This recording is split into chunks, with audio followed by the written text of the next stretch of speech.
Let's talk about how we can be a calm force in the face of chaos, in the face of what's going on today with political extremism, fights within families, all the things that we see going on. Because if we don't think that chaos and extremism are affecting us, we're not paying attention. It's in every family, it's in every workplace, it's in every community. So how can you be a calm force instead of being a force of chaos or destructiveness? And most of all, how can you just feel a sense of calm and peace inside as our society works through this problem? Because I believe we will. And we know that things over history, they come and go. So we'll have extremism on one side or the other, or both. We'll have a period of peace for a while. We may go to war, and then we'll have a period of peace after that. And so we have to believe that this is a phase that we're going to hopefully learn something from. We'll see. But this is our life, right? These are the years, the hours, and the minutes of our life. And so if you are contributing in a positive way, wherever you are, I think that you'll have more peace inside. You can't control what everybody else does. So today may be a reminder for you. It hopefully will bring you a sense of peace in your day and help you to feel that you can control the way that you feel. You can control the way that you contribute to others' feelings, because we don't get these minutes and hours and days back, right? We have one shot to affect each other in a positive way. Most of you know, and I'm not going to get into politics, one side or the other. I have no desire to talk to you about that today. I'm a moderate. Most of you know that.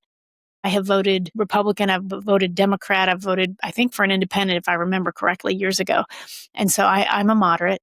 And I really get tired of seeing the sides bickering. I get tired of seeing families ripped apart. And so what can we do? I think the biggest thing that I want to ask of you is to be aware of the effect that extremism and chaos is having on you. Are you getting pulled into it? Do you feel yourself just getting pulled into it as you watch the news or listen to podcasts, as you research what's going on in our world online? Do you feel yourself getting pulled into it? Do you feel yourself, brimming with anger every single day? Or are you able to regulate and moderate, how much this is affecting you and when it affects you? Because it's there.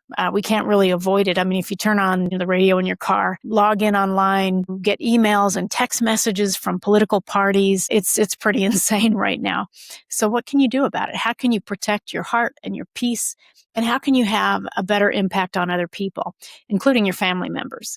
So there are a few things that I wanted to mention today that I hope bring you back to the center, not necessarily politically. You can be whatever, side of this you want to be on, but bring you back to center emotionally, psychologically, even physically, because some of this affects our physical health as well. So let's take inventory of a few things. And again, this is not to point out one political party over the other, because I think both are causing some chaos. All right. And so it's more about how you are dealing with the messages, the information that's coming in from all the different sources that are out there today. What are you doing with that information, and how are you letting it affect your feelings and your behaviors? So let's take a look. If we want to be a source of calm in the chaos, what can we do? Well, the first thing that I was thinking about this morning was we can approach conversations and give ourselves, any job that we want to in a conversation. For example, we can be in a conversation with a family member or a friend or a colleague, and we can give ourselves the job of winning the argument. And the other person may have no desire to be in an argument with you whatsoever. But when we approach everything with this argumentative stance, because online, that's all we see, right? We see people trying to convince each other and trying to prove themselves right. So being really keenly aware of what job you're giving yourself in a conversation with a person.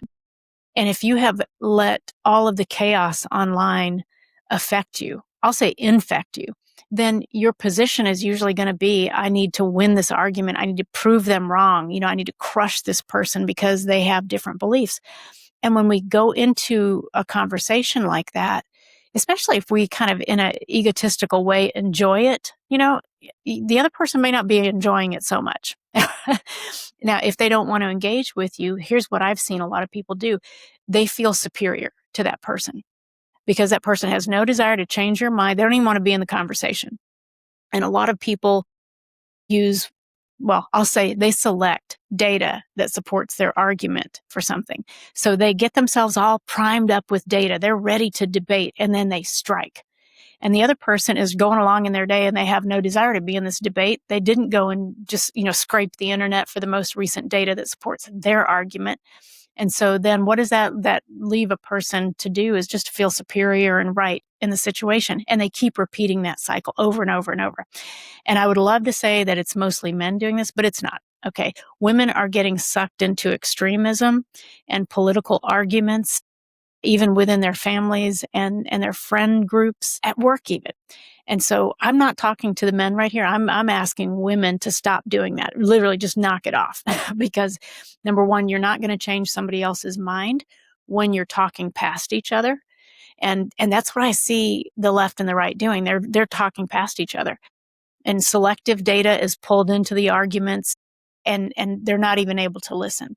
If I could do one thing to help this situation, I would love to go to campuses or community events and show people how to listen to each other, facilitate people on different sides listening to each other. And that's a very different thing than coming in to argue, because we're not going to convince people that their beliefs are wrong. Most likely, we're not going to convince them that. So the best that we can possibly do is to try to understand each other. Can you see how the person arrived at the feelings and beliefs that they hold? That's the only goal that we should really have is going in to listen. Can I understand how they see the world? What things are most important to them? And then does that then shift a little bit what I think the right solution is? It doesn't mean that I believe the same thing or that I agree with them. So that's giving yourself a very different job in a conversation, instead of how can I win or how can I change this person? How can I inflict pain upon this person because they feel differently? When we give ourselves that job, our behavior is not great, and we're definitely not going to change the other person's mind. Now, let's compare it with if I go in giving myself the job of creating calm in this situation, in bringing peace to the situation, then we're thinking, what good can I do here? What good can I do with this other person? And when we go in to crush or to win or to embarrass somebody, you're not really doing any good whatsoever. So if you want to think about the good that you can do, first of all, spend 80% of your time, or be willing to spend 80% of your time listening to the other person, understanding how they arrived at the position that they hold, not to agree with them, but just to see the world the way that they see it. All right. So that doesn't put you from left to right or from right to left. It just helps you peek over the fence and understand, what's going on in their world, and why they are choosing the actions and the beliefs that they have. So giving yourself the job of having a positive impact on the conversation, maybe bringing their temperature down by bothering to understand them. So that is one way we can bring calm to chaos that's going on right now, is just understanding each other. And that's your only job in the conversation, is to see the world the way that they see it. They are more likely, I'm not going to say they're going to do it, but they are more likely then to give you a few minutes to share how you see the world. And this is just kind of a concept of being willing to spend 80% of your time listening. If you are willing to do that, you're not going to need an equal amount of airtime. The person's, their feelings, their anger, if they have anger, their frustration over not being heard in the past, maybe that will all calm right down if you truly are listening to them. And then when you share your views, you really only need the other 20% of the time in the conversation, because they're actually able to listen to you. And you state right there that, look, we're probably not going to, change each other's minds, but wouldn't it be nice if we understood each other?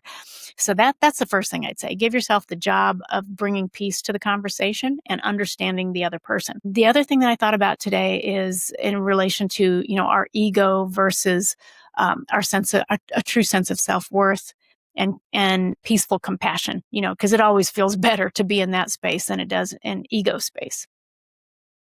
I think when we're operating from ego, it's like candy. It's like sugar, not really good nutrition. You might think you're enjoying it, but it has an overall negative effect. So are we using anger as fuel for our ego? because I believe that. I think our ego thrives, on using anger for fuel. So if you're in that space where you're generating all this anger to fuel, your ego so that you can feel superior to people, we want to watch out for that. All right. And you'll know it just by what I'm talking about if you kind of fall into that, because I think we all do from time to time. Let me say that because I'm not a perfect person. But what I'd like for us to do is recognize when we're in that space, when we're using anger as our fuel, and it's only fueling our ego. It's not fueling anything good. Now, okay, let's switch to the other side. What is that calm presence that we're after? How do we approach that? I think our sense of peace or real self-esteem uses compassion for fuel. All right. Because what I was just talking about is how our ego uses anger for fuel. Well, our peace or our sense of real self-worth uses compassion for fuel. When we are demonstrating and operating from a place of compassion, real compassion, not fake compassion, that I think our sense of self-worth becomes even more firm, even more grounded. And we feel that sense of peace inside, no matter what's happening. Even if we're in the middle of a riot, if we're operating from a place of calm confidence and compassion, then we really can't be moved, but it's a sense of peace. It's a peaceful stillness. So that's another thing. Let's look at, are we operating from anger and ego, or are we operating from a sense of peace and compassion in the situation? The third thing that I thought about this morning was, what is the limit to the fighting that you're seeking out? Because there are some people that there really is no limit. They just keep upping the ante on the amount of bickering and fighting and anger that they walk around with every day. So make a decision for yourself. What's the limit, of the fighting and the anger that you're going to tolerate in your life every day? For some people, there's no limit. And I feel like that's really sad. They've not made a conscious choice of where they're going to say, all right, I'm going to disengage from this situation. This is toxic for me and my family. I think I need to just step away from this. Some people stay in all of the bickering and the ugliness right now, and they think that they're feeding off of it like in a good way, and it's not. It's not helping anything at all, and it's only ruining their hours and their days and their months. The last thing that I thought about today is, what is your mission in all of this? Kind of like I said, we give ourselves a job in a conversation.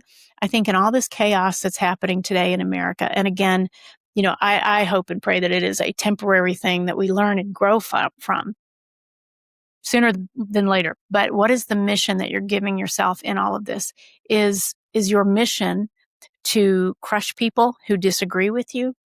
And again, I don't care if you're on the left or on the right, doesn't matter to me. Most of us are in the middle. But is it your mission right now to crush people who disagree with you, to feel like you are justified in anything that you say or do because they are so bad? So if you, from the get-go, before you even opened your mouth and talked to a person, if you've already decided your mission is to crush them, then who's bringing the toxicity to the situation? It may not be the other person. You may just be reeling them into your toxicity. So let's knock that off. The other side of it, okay, looking at, how do I bring peace? How do I become a calming force in these situations? You might think it's not my responsibility to prove anything to this person. I don't need to go and mine the internet for data that supports my values or my arguments for something. It's not my job to prove anything to them. The only thing that I should be doing, if I'm invited to, is sharing what I believe and hoping that they understand, that they can see. But it's not my job. It's not my responsibility to change them or to shape their views. I'm only responsible for myself. I'm only responsible for myself, the way I impact other people, and the way I play out my values. And let me say just a little bit more about that before I end this, because I don't want to go on. This is not a sermon, all right? I'm just trying to add to your day a little bit and help you to feel like you do have some control over what's going on in your world right now. But when we talk about values, that word has been weaponized by both sides, and I don't think it's helping anything.